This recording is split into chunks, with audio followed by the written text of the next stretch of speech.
پاکستان تحریک انصاف کا جو سندھ سے قافلہ گیا تھا، اس قافلے کو پنڈی بھٹیا کے نزدیک واپس آتے ہوئے ثوابی جلسے سے حادثہ پیش آیا۔ وہ آج کسی وقت ممکن ہے جب آپ یہ ویڈیو دیکھ رہے ہو تو ان کی رہائی ہو چکی ہو اور وہ اپنے گھر جا رہی ہوں۔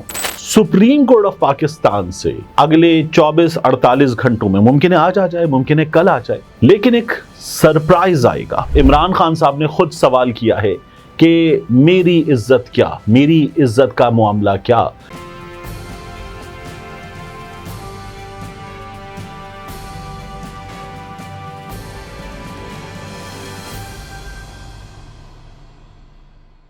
بسم اللہ الرحمن الرحیم، السلام علیکم۔ یہ آپ کا اپنا ڈیجیٹل پلیٹ فارم ہے، میں طارق متین ہوں۔ واللہ خیر الماکرین، اللہ سب سے بہتر تدبیر فرمانے والا ہے، وہی بچائے گا میرے دیس کو بلاؤں سے جو بارش میں شجر سے گھونسلہ گرنے نہیں دیتا، کیونکہ اس کی تدبیر تمام تدابیر کی امام ہے۔ میں نے آپ سے کہا تھا کہ نومبر کا اینڈ یا دسمبر ممکنہ طور پر بہت زیادہ چانسز ہیں کہ آپ عمران خان صاحب کو جیل سے باہر دیکھیں۔ اس میں وقت لگ بھی سکتا ہے لیکن بہت زیادہ چانسز ہیں۔ کچھ چیزیں ہوتی ہیں، کچھ خبریں ہوتی ہیں، کچھ اشارے ہوتے ہیں، کچھ ایونٹس ہوتے ہیں جن کو دیکھ کر ان کو گیج کر کے یہ اندازہ لگایا جا سکتا ہے۔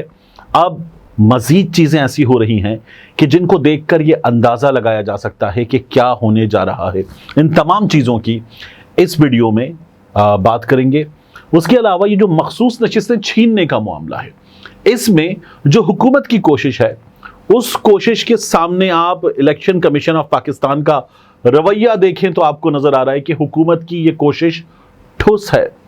اس کے ساتھ ساتھ عمران خان صاحب نے خود سوال کیا ہے کہ میری عزت کیا، میری عزت کا معاملہ کیا، کیا عزت صرف آپ کی ہے۔ یہ تفصیلات بھی میں آپ کے سامنے رکھوں گا اور تمام چیزیں آپ کو بتائیں گے۔ پاکستان تحریک انصاف کا جو سندھ سے قافلہ گیا تھا، سب سے پہلے میں اس کی بات کروں۔ اس قافلے کو پنڈی بھٹیا کے نزدیک واپس آتے ہوئے ثوابی جلسے سے حادثہ پیش آیا اور فیصل آباد کے اسپتال میں وہاں افراد زیر علاج ہیں جو زخمی ہوئے تھے اس واقعے میں۔ پاکستان تحریک انصاف کے لوگ اب فیصل آباد میں، لاہور میں جو پاکستان تحریک انصاف کی سرگرمیاں ہیں ان کو دیکھ بھی رہے ہیں، اپنے زخمیوں کو بھی اٹینڈ کر رہے ہیں اس قافلے میں جو لوگ زخمی ہوئے تھے۔ تو آپ یہ دیکھیے کہ یاسمین راشد صاحبہ ہمیں ایک بار پھر ہاسپٹل بیڈ پر نظر آئی تھیں، اب ایک بار پھر ہمیں عدالت میں نظر آئی ہیں۔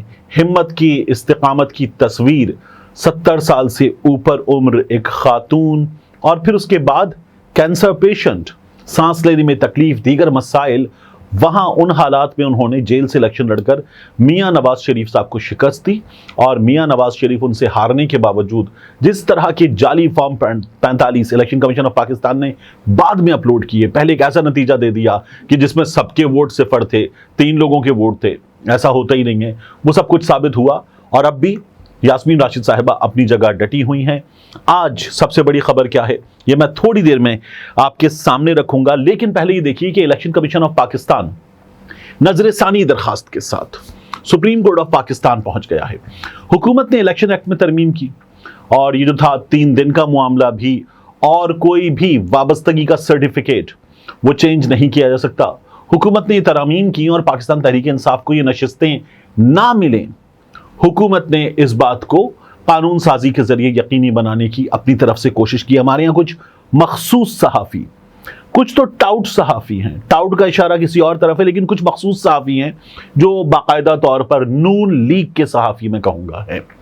جس طرح سے مجھ کو، باقی دوستوں کو کہتے ہیں جی یہ پی ٹی آئی کے حامی صحافی ہیں، تو اس میں آپ دیکھ لیجئے کہ ہم جب گنڈاپور صاحب کی حکومت میں جو جو غلطیاں ہو رہی تھیں، چیزیں ہو رہی تھیں، ابھی بھی ان تمام چیزوں کی نشاندہی کرتے رہے۔ بٹ اگین میں عمران خان صاحب کو بعض چیزوں کی وجہ سے باقیوں کے مقابلے میں سپورٹ کرتا ہوں۔ انہوں نے ہمارے ہاں جو مخصوص روایتی سیاست ہے اس سیاست کا بت پاش کیا، یہ بہت بڑی کامیابی ہے پاکستان کی سیاست میں۔ غلطیاں، خامیاں ہر جماعت میں، ہر شخص میں ہوتی ہیں، ان کی نشاندہی کرنی چاہیے۔ اگین تو مخصوص صحافی جو ہیں وہ یہ کہہ رہے تھے حکومت بار بار قانون سازی کرے، یعنی آپ قانون بنائیں، عدالت آپ کا وہ قانون اڑا دے ود اسٹرائک آف پین، آپ پھر قانون سازی کریں، پھر قانون سازی کریں، آپ مذاق بنا دیں۔ یہ مخصوص صحافی یہ کر رہے تھے۔ اگر ایسے کرنا تھا تو عمران خان کی حکومت کو جب عدالت نے حکم دیا تھا تو کر لیتا عمران خان۔ فرق ہے عمران خان میں، باقیوں میں فرق ہے۔ تو ایک تو یہ بات یاد رکھیے گا کہ مخصوص صحافی جو ہیں کبھی گاڑی میں بیٹھے ہوئے صحافی، کبھی چھت پہ ساتھ کھڑے ہوئے صحافی، کبھی میاں صاحب کے پیچھے سے جھانکنے والے صحافی، کبھی میاں صاحب کے آگے باقاعدہ بچھے ہوئے صحافی دربان قسم کے، یہ جو لوگ ہیں یہ کہہ رہے ہیں جی بار بار قانون سازی کریں، یہ آپ کو یہ کرتے ہوئے نظر آئیں گے۔ لیکن الیکشن کمیشن آف پاکستان، ایک جانب پاکستان تحریک انصاف گئی، یہ جو ایکٹ میں ترمیم ہے اس کے خلاف سپریم کورٹ اپیل دائر کر دی ہے، بیرسٹر گوہر کی طرف سے سلمان اکرم راجہ صاحب وکیل ہیں۔ دوسری جانب الیکشن کمیشن آف پاکستان پہنچ گیا ہے سپریم کورٹ نظر ثانی لے کر۔ اب اگر حکومت کی اس ترمیم میں دم ہوتا تو الیکشن کمیشن آف پاکستان دو چیزیں ہیں بڑی امپورٹنٹ، حکومت کی اس ترمیم پہ کام کرتا اور کہتا کہ ہم حکومت کے پابند ہیں، یہ قانون سازی کا ادارہ ہے، لیکن election commission of Pakistan supreme court پہنچ گیا ہے۔ تو جو میں نے آپ کو بات بتائی تھی کہ ماہرین قانون کیا بتا رہے ہیں، وہ یہ کہہ رہے ہیں کہ الیکشن کمیشن ایکٹ میں ترمیم کر کے، ایکٹ آف پارلیمنٹ کے ذریعے عدالت کے فیصلے کو انڈو نہیں کیا جا سکتا، عدالت کے فیصلے پر عمل کرنا پڑے گا، اسی لیے الیکشن کمیشن آف پاکستان پسپا ہوا ہے اور وہ پہنچ گیا ہے سپریم کورٹ آف پاکستان۔ ایک دوسرا مسئلہ یہ ہے کہ الیکشن کمیشن آف پاکستان کو خود بھی نظر آ رہا ہے ان کو دی گئی مہلت ختم ہو گئی ہے، تو ان کے خلاف توہین عدالت کی کارروائی ہو، ان کی گردن پھنسے، تو اس لیے بھی الیکشن کمیشن آف پاکستان پہنچ گئے۔ وگرنہ الیکشن کمیشن آف پاکستان کے لیے حکومت پاکستان کا کیا گیا کام بہت ہوتا، وہ کہتے ہو گیا کام، اب ہم حکومت کے کیے پر کام کریں گے، لیکن نہیں، ایسا نہیں ہوا۔ تو جو حکومت کا کیا ہے وہ ٹھوس ہو گیا ہے، election commission of Pakistan supreme court پہنچ گیا ہے، وہاں حکومت کے کیے کو الیکشن کمیشن نے انف نہیں سمجھا ہے۔ تو یہ جو حکومت کی کوشش ہے یہ پہلے سٹیپ پہ ہی آپ کو فیل ہوتی ہوئی نظر آ رہی ہے۔ یہ لوگ چلے گئے، جب یہ سپریم کورٹ گئے ہیں، سپریم کورٹ سے جو فیصلہ آئے گا اس کے حوالے سے بھی یہ کہا جا رہا ہے ان کی تسلی ہوگی، ان کی تسلی ہوگی، اور یہ جو ایکٹ ہے یہ اپنی جگہ سٹینڈ نہیں کر سکتا، یہ کام نہیں ہو پائے گا۔ ویسے بھی ایک بات یاد رکھیے گا، 3 دن کی جو قدغن ہے وہ قدغن ہے آزاد امیدواروں کے لیے، ان لوگوں کو آزاد تصور نہیں کیا گیا، ان کو موقع دیا گیا ہے پاکستان تحریک انصاف کے لوگوں کو۔ ایک یہ معاملہ ہے۔ دوسرا یاد رکھیے گا کہ آج یا کل حسنات ملک صاحب، عدیل سرفراز صاحب، وسیم ملک صاحب، دیگر سپریم کورٹ آف پاکستان کے جو رپورٹر ہیں کور کرنے والے، خاص طور پر حسنات ملک صاحب، انہوں نے خبر دی ہے کہ انہوں نے کہا مجھے نہیں پتا کہ سرپرائز کیا ہوگا، لیکن فیصلہ بھلے کچھ وقت میں آئے سپریم کورٹ آف پاکستان سے اگلے 24-48 گھنٹوں میں، ممکن ہے آج آ جائے، ممکن ہے کل آ جائے، لیکن ایک سرپرائز آئے گا۔ اور یہ جو سرپرائز 2 ججز کے بعد تمام لوگ اس وقت یعنی کہ 2 ججز کی بات میں کیا بات ہے، کیا وزن ہے۔ ایک تو یاد رکھیے گا کہ 2 ججز کا اختلافی نوٹ ہے، فیصلہ نہیں ہے، فیصلہ وہ ہے جو 8 ججز کر چکے، جو 11 ججز دے چکے، وہ فیصلہ ہے۔ تو اس لیے یہ کوئی حیثیت نہیں رکھتا، یعنی اختلافی نوٹ اور جعلی نوٹ ایک جیسا ہوتا ہے، ٹھیک ہے نا، یعنی اختلافی نوٹ تو چلے 2 ججز کا نوٹ ہے، مگر کیا اس سے کام چلایا جا سکتا ہے؟ اس سے کام نہیں چلایا جا سکتا، ایک بات۔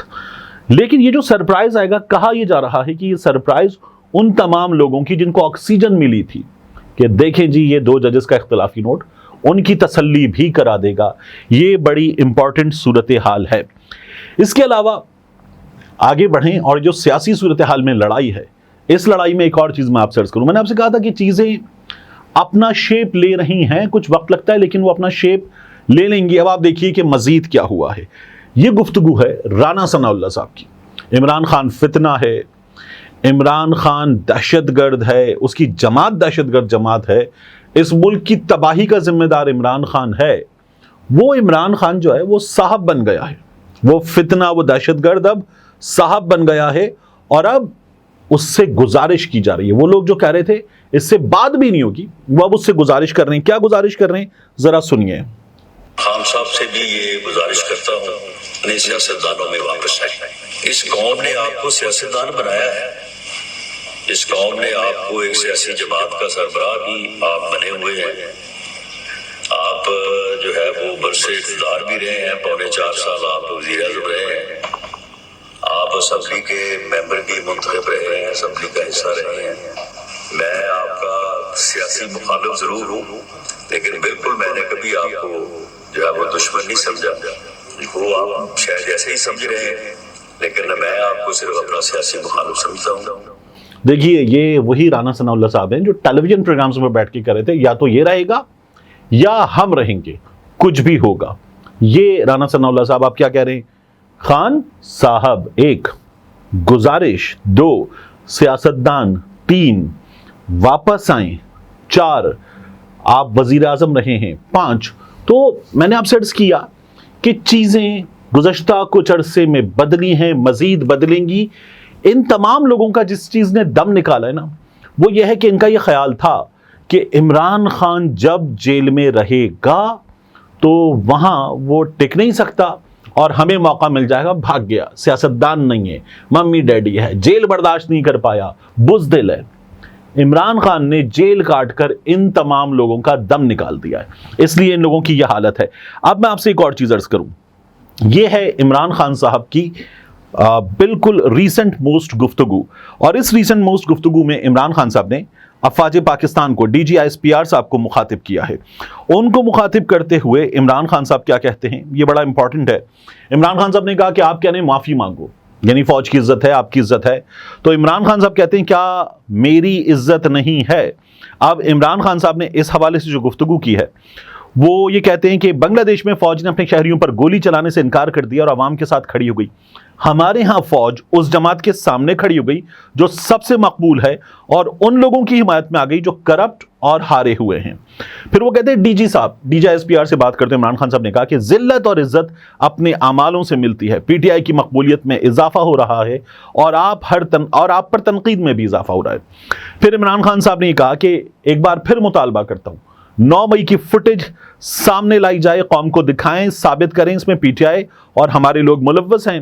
میں خود ان کو سزائیں دلوانے میں آپ کا ساتھ دوں گا، پارٹی سے بھی نکالوں گا، معافی بھی مانگوں گا، لیکن آزادانہ تحقیقات کروائیں.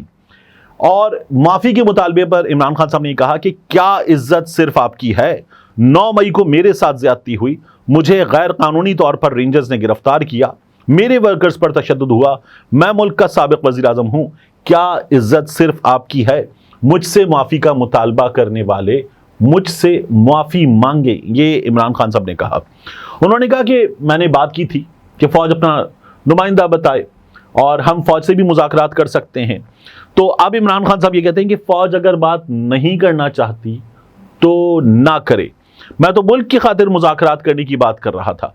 اگر ملک کی بگڑتی صورتحال ہے، میں نے تو اس صورتحال میں کہا تھا کہ ہم بات کرنے کو تیار ہیں. اگر فوج نہیں بات کرنا چاہتی تو نہ کرے، صورتحال بگڑ رہی ہے، اس چیز کو دیکھا جائے. یہ عمران خان صاحب نے گفتگو کی ہے. اور اس کے علاوہ میں آپ سے عرض کروں عالیہ حمزہ صاحبہ جو ہیں وہ آج کسی وقت، ممکن ہے جب آپ یہ ویڈیو دیکھ رہے ہو تو ان کی رہائی ہو چکی ہو اور وہ اپنے گھر جا رہی ہوں. آج کسی وقت عالیہ حمزہ صاحبہ جو ہیں وہ رہا ہو سکتی ہیں. جسٹس باقر نجفی صاحب، یہ نام بھی یاد رکھیے گا. میں آگے جا کر، میں نے آپ سے عرض کیا نا یہ نام یاد رکھیے گا، تو آگے جا کر اس بارے میں بات کروں گا، اس ویڈیو میں نہیں، کچھ مزید ویڈیوز میں، کیونکہ بڑا امپورٹنٹ ہے یہ نام. جسٹس باقر نجفی صاحب نے آج حکم دیا ہے کہ عالیہ حمزہ صاحبہ کو رہا کیا جا رہا ہے. اور انہوں نے یہ کہا کہ اس بات کو یقینی بنایا جائے کہ عالیہ حمزہ صاحبہ کو رستے سے کڈنیپ نہ کیا جائے اور کوئی ایجنسی ان کو لے کر نہ جائے. انہوں نے اس سے پہلے یہ بھی عدالت نے حکم دیا تھا کہ عالیہ حمزہ صاحبہ کو بلوچستان کی پولیس تیار کھڑی ہے، وہ گرفتار نہیں کر سکتی، اور کسی دوسرے صوبے کی پولیس، یعنی کسی بھی اور صوبے کی پولیس بھی گرفتار نہیں کرے گی. اب انہوں نے کہا کہ عالیہ حمزہ صاحبہ آج گھر جائیں گی، اپنے گھر جائیں گی، اپنی فیملی کے ساتھ ہوں گی. سلمان اکرم راجہ صاحب نے وہاں پر گفتگو کی ہے. ان کا یہ کہنا ہے کہ اب یہ ہر حال میں یقینی بنایا جائے کہ وہ گھر جائیں. عالیہ حمزہ صاحبہ کو گرفتار کرنے سے 29 اگست تک روک دیا گیا ہے. یہ خواتین جن میں عائشہ بھٹہ صاحبہ ہیں، طیبہ راجہ صاحبہ ہیں، صنم جاوید صاحبہ ہیں، خدیجہ شاہ صاحبہ ہیں اور دیگر خواتین ہیں. تو یہ تمام خواتین اب بھی اپنے مقدمات بھگت رہی ہیں، ضمانت ہوئی ہے، یہ ان میں پیش بھی ہو رہی ہیں. عالیہ حمزہ صاحبہ رہائی ملے گی. ان کی بچیاں ہیں، ان کے شوہر کینسر پیشنٹ ہیں، ایک جانب وہ بیماری سے لڑ رہے ہیں، دوسری جانب ان حالات سے لڑ رہے ہیں، لیکن ان کی اپنی ایفرٹس جاری ہیں. تو عالیہ حمزہ صاحبہ آج رہا ہو کر گھر جا رہی ہیں. یہ ایک اچھی خبر ہمارے سامنے آنے والی ہے ان تمام خواتین کے معاملے میں. ان میں سے کسی نے کچھ کیا ہے تو ثابت کیا جائے اور ثابت کر کے ان کو سزا دی جائے. لیکن جس طرح سے ان کو مختلف شہروں میں پھرایا جاتا رہا ہے, ان کے کیس میں چالان تک پیش نہیں کیا گیا. آپ اندازہ کیجئے, چالان پیش نہیں کیا گیا, 15 مہینوں سے یہ لوگ جیل میں ہیں. تو یہ ایک بڑی چیز ہے. اب کچھ چیزیں ہمیں تبدیل ہوتی ہوئی نظر آ رہی ہیں, باقی چیزیں جلد نظر آئیں گی تبدیل ہوتی. میں نے بار بار آپ سے کہا 9 مئی قابل افسوس نہیں ہے, قابل مذمت ہے, لیکن قابل نفرت ہے. اس 9 مئی کے تمام مجرموں کا جرم ثابت کیا جائے اور ثابت کرنے کے بعد ان کو سزا دے دی جائے. یہ جو بغیر کارروائی کے خواتین جیلوں میں ہیں, ایک شہر سے دوسرے شہر, دوسرے شہر سے تیسرے شہر, یہ سلسلہ جاری ہے, یہ ختم ہونا چاہیے. آخر میں آپ سے عرض کروں, ڈیوڈ برگمن یہ الجزیرہ کے لیے کام کر چکے بنگلہ دیش میں خدمات انجام دینے والے صحافی ہیں.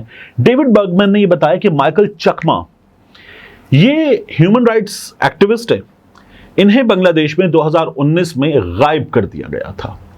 اس کے بعد ہیومن رائٹس ایکٹیوسٹ کے حوالے سے ایمنسٹی انٹرنیشنل اپنی آواز اٹھاتی رہی کہ ان کو رہا کیا جائے, یہ غائب ہو چکے ہیں. پھر ہیومن رائٹس واچ نے 2002 میں یہ خدشہ ظاہر کیا تھا کہ یہ جان سے چلے گئے, اب یہ شاید باقاعدہ حیات نہیں ہے. لیکن اب ڈیوڈ برگمن نے یہ خبر دی ہے کہ انہیں بنگلہ دیش میں ایک انڈسکلوزڈ مقام پر, ابھی تک ان اناؤنسڈ ہے, لیکن ان کا یہ کہنا ہے کہ میرے پاس کریڈیبل انفارمیشن ہے کہ انہیں چھوڑ دیا گیا ہے. باقی چیزیں وہاں سے ہمارے سامنے آ رہی ہیں. I'll keep you posted. ملتے ہیں انشاءاللہ آپ سے اگلی ویڈیو میں. السلام علیکم. میری ویڈیو جاری ہے مگر میں درمیان میں اس لیے آن ٹپکا ہوں کہ آپ کو بتانا ہے, آپ دیکھ سکتے ہیں ہمارا دوسرا چینل ڈاکیومنٹڈ بھی. ڈاکیومنٹڈ میں ہم پاکستان کی تاریخ کے اہم ترین واقعات, بعض اوقات عالمی تاریخ کے اہم ترین واقعات ڈاکیومنٹ کریں گے. ایسی کہانیاں جو ذرا چھپی ہوئی ہیں, انکہی ہیں, مکمل تفصیلات کے ساتھ آپ کے سامنے نہیں ہیں. ایسی کہانیاں جنہیں سن کر آپ دانتوں تلے انگلیاں دبا لیں کہ کیا ایسا بھی ہو سکتا ہے. ان واقعات کو ہم کر رہے ہیں ڈاکیومنٹڈ.